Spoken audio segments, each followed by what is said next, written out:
Hello दोस्तों, जैसा कि आपने थंबनेल पे क्लिक किया है कि इन्वर्टर के माध्यम से आप पैसे कैसे बचा सकते हैं, तो इस वीडियो में मैं आज इन्वर्टर के बारे में ही बात करूंगा।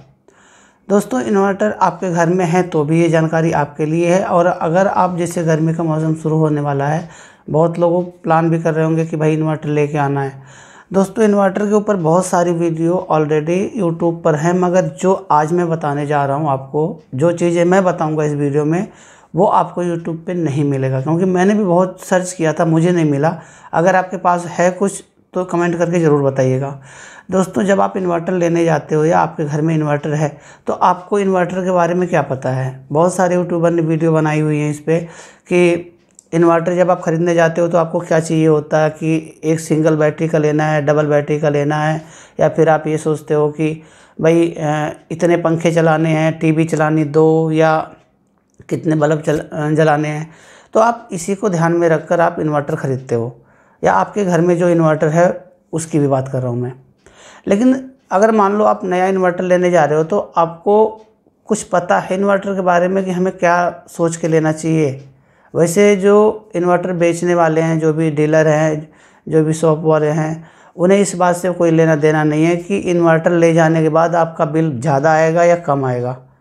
आपकी बैटरी वो वारंटी देते हैं 1.5 साल 2 साल, कई बार 2 साल में ही ख़त्म हो जाती है, कई 6 महीने आप फालतू चल जाती है, कई बार पहले भी ख़त्म हो जाती है, ख़राब हो जाती है। तो ये इन सब का रीज़न क्या है, क्यों ऐसा क्यों होता है कि भाई इन्वर्टर हम लाते हैं, एक्स्ट्रा बिल आना शुरू हो जाता है, कई बार ऐसे देखने में आया है। तो आज की वीडियो में मैं आपको यही बताऊंगा कि आपको किन बातों का ध्यान रखना है। अगर आपके घर में इन्वर्टर है या फिर आप इन्वर्टर परचेज करने जा रहे हो तो आपको किन बातों का ध्यान रखना है, जिसकी वजह से आपके बिजली का बिल कम आएगा, साथ के साथ आपकी बैटरी की लाइफ भी ज़्यादा होगी।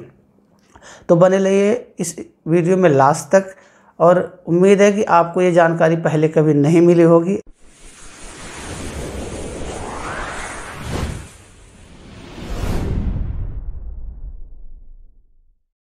दोस्तों, इन्वर्टर में 2 चीज़ें सबसे ज़्यादा इम्पोर्टेंट होती हैं। पहला जो चीज़ है वो है चार्जिंग कट ऑफ वोल्टेज, और दूसरा जो है वो होता है चार्जिंग एम्पियर।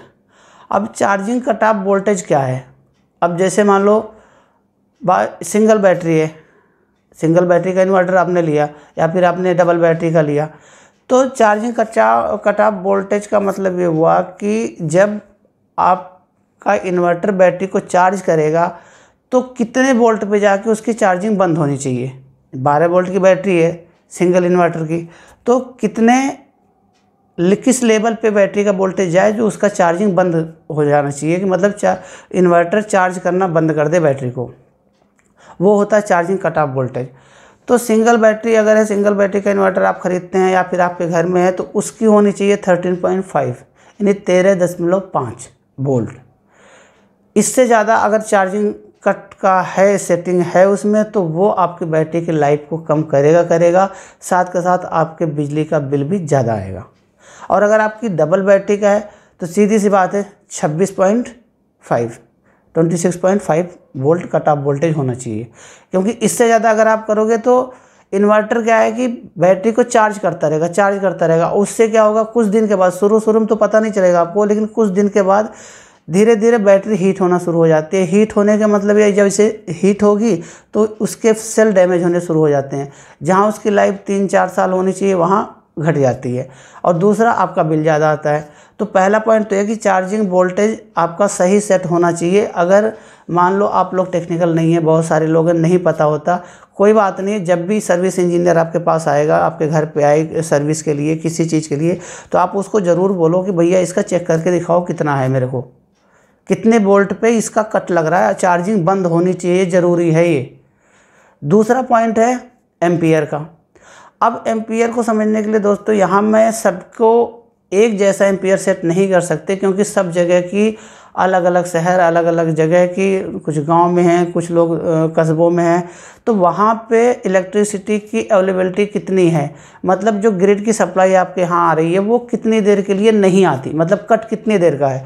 सपोज अगर आप कहीं पे हो, किसी शहर में हो, बड़े शहर में हो, अच्छी जगह पे हो, वहाँ पे आपको जो है कि बराबर बिजली रहती है, 24 घंटे में से मान लो 3-4 घंटे के लिए कट है, तो उस केस में चार्जिंग एम्पियर अलग सेट होगा। और अगर आप कहीं गांव में हो, कस्बे में हो, जहां पे मान लो 7-8 घंटे के लिए बिजली नहीं आती, तो उस कंडीशन में वहां की स्थिति के अनुसार चार्जिंग एम्पियर अलग होगा।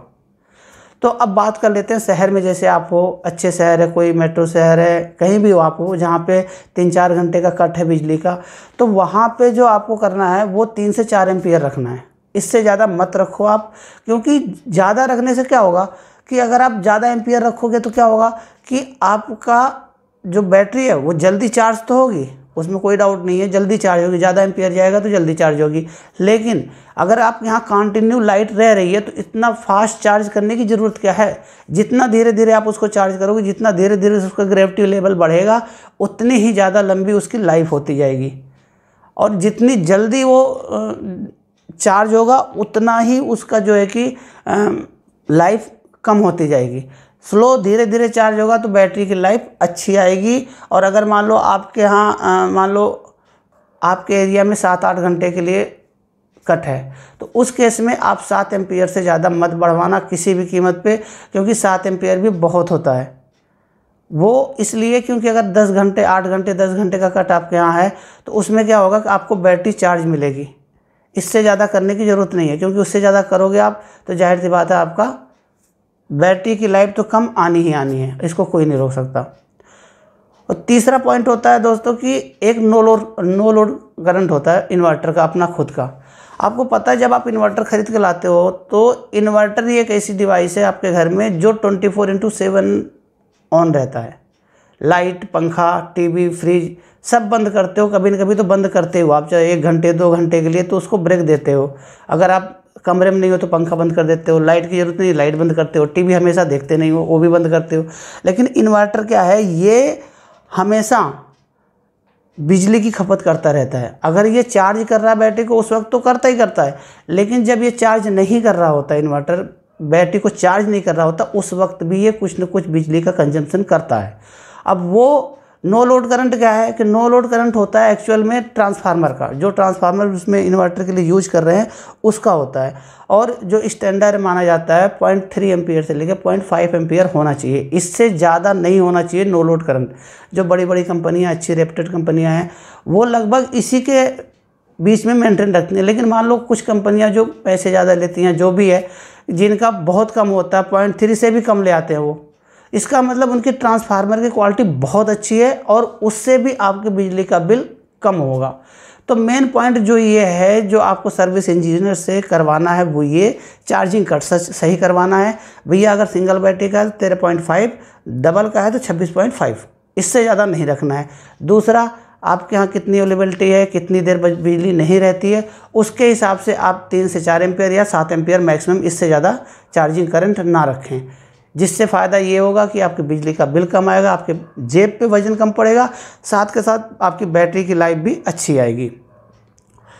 तो आज के लिए बस इतना ही। उम्मीद करता हूँ ये जानकारी आपको पसंद आई होगी। अगर आपको ये जानकारी पसंद आई तो वीडियो को लाइक कीजिए, शेयर कीजिए, साथ के साथ चैनल को सब्सक्राइब भी कीजिए और साथ में बेल आइकन भी दबाइए। आज के लिए इतना ही, मिलते हैं फिर नेक्स्ट वीडियो में। तब तक के लिए धन्यवाद दोस्तों।